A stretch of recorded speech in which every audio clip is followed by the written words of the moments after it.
Bonjour à tous, je suis Académique Masqué, bienvenue dans cette troisième rétrocritique consacrée à la saga Alien, et donc logiquement on va parler de Alien Cube. Donc Alien Cube, le premier film de David Fincher qu'il a quasiment renié, est un gros bordel de production. Alors il y a eu beaucoup de choses étranges, le film a été très compliqué à faire, a été presque cauchemardesque. Fincher renie carrément ce film, il considère qu'il n'a rien à voir avec ce... Enfin, il a fait le strict minimum au final, c'est pas lui qui a fait le montage studio cut que j'ai vu, alors il y a évidemment deux versions à chaque fois, comme dans tous les Aliens. Le film déjà a été mal vendu à la base, parce qu'il y a eu un teaser qui disait We will discover on Earth, everyone can hear you scream.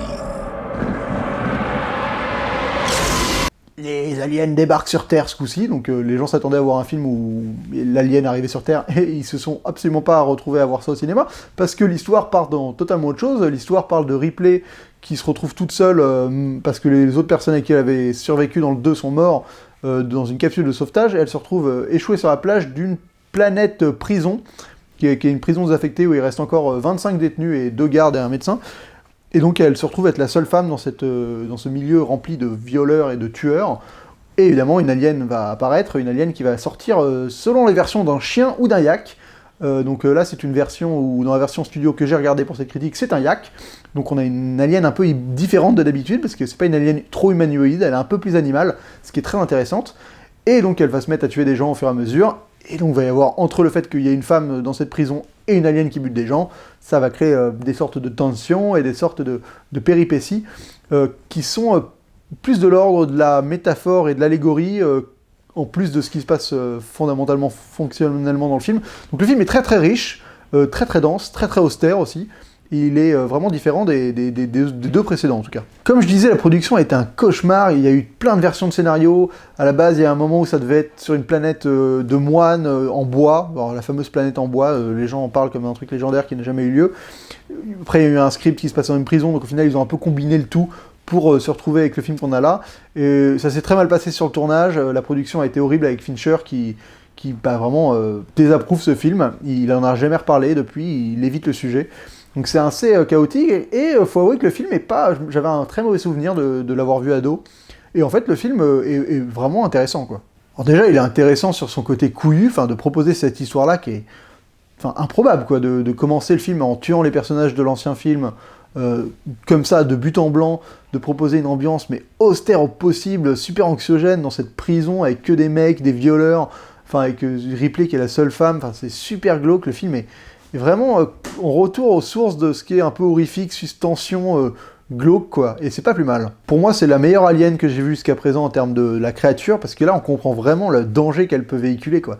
Elle est hyper rapide, elle est intraitable, elle bute, mais de manière dégueulasse. Enfin, le film, Fincher voulait faire un film encore plus gore, apparemment, et donc le studio a réduit la quantité de gore.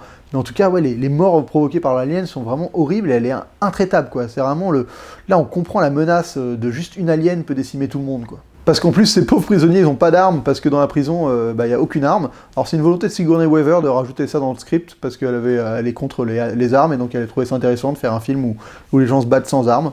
Au final, pourquoi pas, c'est plutôt intéressant. Alors il y a vraiment des personnages intéressants en plus de Ripley, donc il y a par exemple le personnage de Dillon, qui est un peu le prêtre de ces délinquants qui est là, qui prêche pour une espèce de religion chrétienne apocalyptique, et il va y avoir toute une parabole religieuse qui est hyper présente dans le film, qui est assez dense, que je vais tenter d'expliquer un peu plus tard. T'as le personnage du médecin qui est vraiment super, avec qui Ripley a une relation qui est assez touchante, et il meurt super tôt dans le film, et c'est un peu presque dommage, parce que c'est vrai que ça commençait à créer un vrai truc attachant, et après c'est l'intérêt, c'est que quand l'alien le bute, ça te met un petit coup au moral quand même.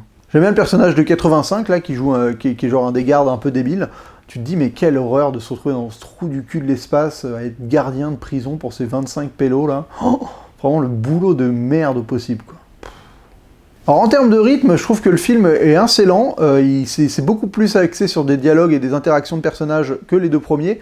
Il y a vraiment un cœur du film qui est dédié à la chasse de l'alien, enfin déjà au fait que qui va se mettre en charge dans cette prison, qui dirige, et alors, il y a plusieurs événements qui se passent mal, mais il y a surtout un moment où ils ont enfin réussi à capturer l'alien, quoi. Mais c'est sans compter le fanatisme provoqué par cet alien qui en fait fait office de figure religieuse, et c'est ça qui est hyper intéressant en termes d'allégorie, c'est que le film fait vraiment une une vraie parabole religieuse assez poussée et pas forcément hyper facile à aborder, donc je vais essayer de la décortiquer là. Donc tout d'abord, il y a la planète Furia 191, qui est donc une ancienne prison qui a été fermée, où il reste encore 25 détenus qui sont restés parce qu'eux, ils vouent un espèce de culte apocalyptique, cristiano, un peu chelou, avec Dylan, qui est donc leur prêcheur, et grosso merdo, ils attendent la mort sur cette prison qui est presque un espèce de purgatoire ou un enfer. Il y a des énormes fournaises, elle est hyper... Il y a un côté religieux dans le sens où elle ressemble un peu à une cathédrale par moment. Donc voilà, donc il y a déjà cette planète qui représente beaucoup d'allégories religieuses. Après ensuite, il y a Ripley qui donc tombe du ciel carrément, cette espèce de figure religieuse qui tombe des nuages pour arriver sur cette planète. Et alors ce qui est intéressant, c'est que Ripley, elle arrive en tant que la tentation ultime, parce que c'est la femme qui arrive dans un monde d'hommes, de violeurs, de criminels.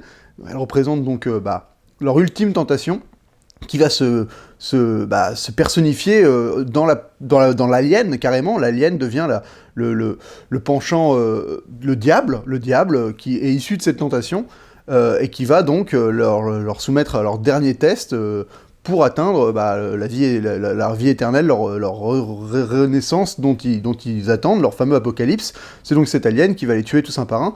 Dans les autres signes religieux, on a Ripley, qui est ce personnage déjà qui a presque l'immaculée conception de l'alien en elle, parce qu'il y a un seul œuf dans la cabine. Vous allez voir après, il y a une autre théorie où en fait il y a 2 œufs, mais je l'expliquerai un peu plus tard. Mais donc comment elle a sa reine alien en elle, parce qu'on ne sait jamais comment elle a été fécondée, et c'est cette figure christique de l'immaculée conception. Elle porte la vie divine en elle. Et donc Ripley, qui représente cette tentation ultime, porte en elle le mal ultime aussi, et donc à la fin elle va faire cet ultime sacrifice. Alors là on est totalement dans le Jésus-Christ, quoi. Elle va se sacrifier pour l'humanité, elle va laver l'humanité de ses péchés, elle va laver l'humanité de l'alien en elle, pour que les humains puissent tous vivre et repartir vers une vie saine, sans mal, sans alien qu'elle porte en elle. Donc c'est assez intéressant parce que je trouve ça hyper dense, je trouve que ça raconte plein de choses. Même moi, j'ai un peu du mal à m'y retrouver, j'arrive à voir les signes qu'on m'envoie, mais j'arrive pas forcément à tout remettre dans le bon ordre et exactement avoir une vision globale de ce que ça représente religieusement. Mais en tout cas, il y a énormément de choses qui sont abordées, quoi. Il y a vraiment ce rapport au fanatisme où, par exemple, quand il y a des détenus qui essaient de violer Ripley, il y a Dylan qui se met super vénère contre eux, qui les tabasse et qui leur dit qu'il va justement les remettre dans le droit chemin, parce qu'ils ont ce rapport où ils savent à quel point faut pas résister à la tentation, quoi. Enfin, c'est vraiment ça, c'est fais-nous résister à la tentation et délivre-nous du mal. Et Ripley, elle est là pour ça, et l'alien aussi, quoi. Donc Ripley, c'est la tentation, et la délivrance du mal, c'est l'alien qui va le provoquer en les tuant un par un et en provoquant la mort de tout le monde, mais c'est une mort... C'est ce qu'il dit, Dylan, et c'est une phrase assez intéressante, il dit l'important c'est pas de quand est-ce qu'on va mourir, c'est juste de comment, quoi, et on va mourir avec panache presque, enfin il a presque ce délire là, et donc au final cette espèce d'alien qui les décime tous un par un, c'est l'apocalypse qu'ils attendaient en fait. C'est vraiment c'est assez perturbant quand même.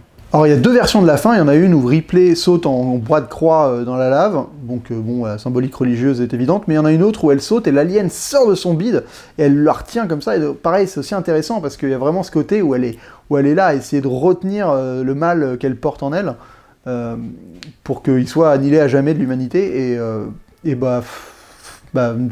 sais pas laquelle fin je préfère. Je pense qu'au final je préfère la première, celle avec l'alien qui sort. Je la trouve un peu plus forte, surtout que visuellement elle est foireuse, tu sens que c'est des reshoots, visuellement il y a quand même beaucoup de choses un peu foireuses dans ce film. Il y a surtout l'alien qui est foireuse par moments, les effets spéciaux ils se sont galérés la tronche à les faire. C'est une animation de modèle réduit face à du fond bleu pour l'incruster après dans les plans. Enfin, ça a dû être une galère à faire et ça rend pas toujours super bien, faut l'avouer. Il y a les effets de lumière, à un moment, par exemple, il y a un mec qui lance une torche sur l'alien et ça fait un effet de lumière, mais voilà, c'est super mal incrusté. Enfin, tu sens qu'elle est pas en osmose avec le décor, quand elle est comme c'est pas du CGI vraiment encore, cette incrustation là, ça fonctionne pas toujours. Par contre, les moments où c'est de la prothèse et un personnage, en gros plan et qu'elle est physiquement là, franchement, elle est hyper impressionnante, elle est sointante, dégoulinante, encore plus que d'habitude. Et il y a vraiment séquence où elle approche Ripley, vu qu'elle a une alien en elle, elle l'attaque pas, elle lui fait presque un câlin, un bisou, là, elle la sent.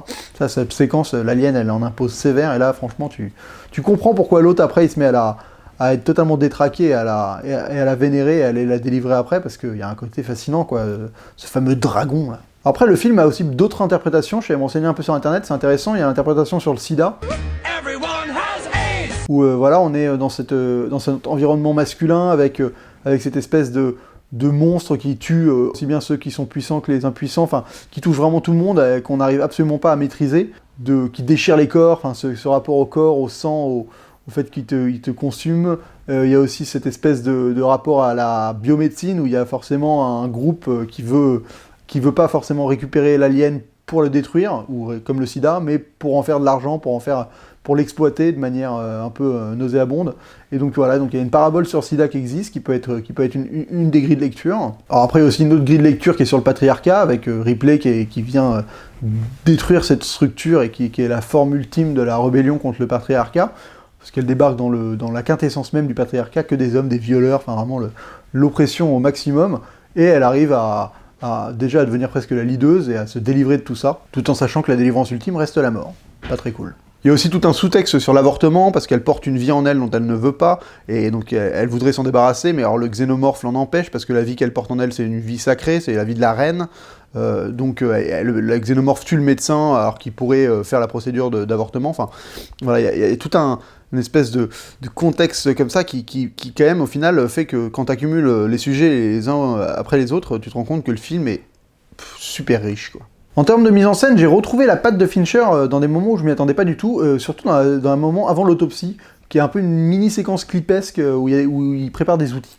Et là, je me suis dit, ah ouais, ça c'est du Fincher, ça. Et bizarrement, après, il y a quand même beaucoup de moments où c'est un C lambda, il y a des très beaux plans fixes, il y a une très belle utilisation de la lumière, surtout la lumière qui est intéressante dans ce film, avec une très grosse utilisation du contraste, il y a beaucoup de noir, le noir est omniprésent, et il y a tout ce défi entre l'ombre et la lumière, quoi, mais parce qu'on est encore dans la parabole religieuse, ça englobe totalement le film, cet aspect du bien et du mal, manichéisme, mort-vie, enfin, ces oppositions sont vraiment ce sur quoi le film est basé, donc c'est assez intéressant. Alors je pense qu'en termes de montage, il a dû se rendre compte à la fin que l'alien en incrustation c'était un peu foireux, donc c'est pour ça qu'à la fin sur la poursuite il fait beaucoup de POV là.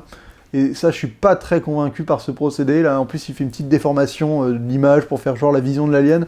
Et je la trouve un peu dommage, parce que l'alien, c'est un peu une créature mythique. Elle a pas d'yeux, on comprend pas trop comment elle sent l'environnement. Et je trouve ça bateau de lui filer une vision comme ça, aussi bête. Ça, pour le coup, ça l'a fait descendre d'un côté iconique qu'elle avait avant, parce que je me suis toujours demandé, mais comment ça voit une alien? Et là, le fait de voir, bah en fait, ça voit comme ça. Ah ouais, bah, ça n'a aucun intérêt, en fait.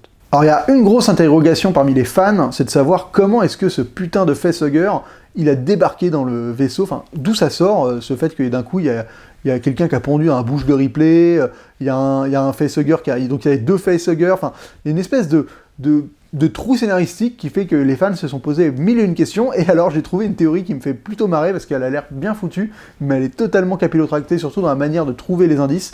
Donc, il y a une théorie qui dit qu'en fait la reine alien dans le 2, elle a réussi à pondre des œufs quand elle était dans le train d'atterrissage du petit module là qui l'a transporté de la planète au gros vaisseau des Marines. Donc elle a pondu 2 œufs. Alors comment le mec sait ça? Parce que dans l'édition Blu-ray d'Alien 3, dans les menus du DVD, t'as des images qui défilent, et il y en a une image où il y a un vaisseau, un dessin, enfin une photo du fameux vaisseau Marines, là, avec 2 œufs dessinés dedans. Donc il s'est dit qu'il y a 2 œufs. Et après, alors on se dit, mais le truc, c'est que le caisson qui a été ouvert par le facehugger, c'est celui de Newt, et pas celui de Ripley, donc what the fuck. Et ben en fait, alors là, on est dans le comic books adapté du scénario d'Alien 3, du scénario original, il y a une scène qui est que quand le vaisseau s'écrase dans l'eau, Newt, elle se noie, parce que le facehugger a donc utilisé de l'acide là pour ouvrir son caisson, et donc elle se noie, et donc l'alien qui est dans le ventre de Newt, elle en profite pour sortir par la bouche et aller se rentrer dans la bouche de Ripley, et donc elle fait un espèce de transfert de personne, donc c'est totalement aberrant comme théorie, mais en tout cas ça me fait marrer pour donner une réponse à juste un bordel scénaristique en fait à la base. Donc c'est vraiment pas évident de parler de ce film, je trouve qu'il est très intéressant parce qu'il tranche fondamentalement avec les 2 premiers, tout en gardant cette ambiance suspense horrifique qui est l'ADN d'Alien. Donc il apporte vraiment sa touche à l'édifice des 2 premiers en étant dans un nouveau genre, encore une fois. Je le trouve moins intéressant, enfin, il me passionne moins que les 2 premiers, il est moins... je trouve qu'il n'a pas autant de suspense que dans le premier, il n'est pas du tout action, il y a beaucoup de défauts, le rythme n'est pas aussi bon, les visuels sont pas toujours parfaits. mais il apporte vraiment un truc et il conclut l'arc, un arc de Ripley qui est assez intéressant, quoi. Alors c'est vrai que quand tu vois celui-là et quand t'enchaînes les 3 premiers, tu te dis putain, le 4, franchement, quand je sais à peu près de quoi il parle, ça fait un peu chier la bite en fait. De faire revenir Ripley en mode clone et tout, là je l'appréhende, quoi. Je me dis, ah, mais je vais forcément être déçu, alors que d'habitude je l'aime bien le 4. Mais là je vais forcément être déçu parce que l'arc est tellement bien fermé par cette histoire que j'ai pas envie de revoir Ripley ailleurs, quoi. Pour moi elle est morte à la fin du 3 et je trouvais ça très bien. Donc c'est assez déconcertant. Le film est clairement, voilà, le film est un peu malade, il souffre de, on sent que c'est pas un film maîtrisé, parfait, que son réalisateur a porté vraiment avec passion, comme les 2 premiers le sont, de différentes manières, mais entre la version Director's Cut de Ridley Scott, qui a fait un peu ce qu'il voulait, et la version Director's Cut de Cameron, qui a fait totalement ce qu'il voulait, et qui est en pleine maîtrise de ses moyens, là, on sent que c'est pas le cas, mais ça donne pas pour autant un mauvais film. C'est-à-dire que je pense que le film a été décrit à l'époque parce que les gens s'attendaient à autre chose, parce que le film a été mal vendu, et qu'en plus la version sale est vraiment moins bien. Je crois qu'il y a un gros trou au milieu qui est bordélique, il y a des choses qui sont pas bien ficelées, on comprend pas tout. Alors la version studio, elle fonctionne un peu mieux, enfin tout est cohérent, tout est logique, et c'est rempli de symbolisme qui fondamentalement laisse réfléchir, quoi. Moi j'aime bien quand après un film, je comprends pas tout, parce que je suis assez mauvais au niveau des symboles, je comprends pas toujours tout. Par contre j'aime bien aller me renseigner après, justement, genre ça m'a intrigué, je sens qu'il y a des grilles de lecture qu'il me faut, et donc ça m'intéresse d'aller un peu fouiller. Et quand un film comme ça, de SF, me permet d'aller fouiller après, c'est que le film a quand même fait du bon taf, quoi. Donc écoutez, je vais donner à Alien la note de 3 masques et demi sur 5. Voilà, c'est pas le meilleur, pour moi il me fait pas plus kiffer que ça, mais je dois avouer qu'il est pas catastrophique et qu'il m'a vraiment intrigué. Voilà, je pense pas que c'était la rétrocritique la plus fameusement drôle de l'histoire, parce que le film n'est absolument pas drôle, mais voilà, j'ai essayé de me dépatouiller avec cette œuvre qui est quand même assez complexe, c'est pas évident à cerner. Bah écoutez, c'est tout pour cette critique, on se retrouve très vite pour la critique du film de Jean-Pierre Jeunet, Alien Révolution, je sais plus comment il s'appelle, Alien quelque chose, et voilà, bah d'ici là, bonne toile.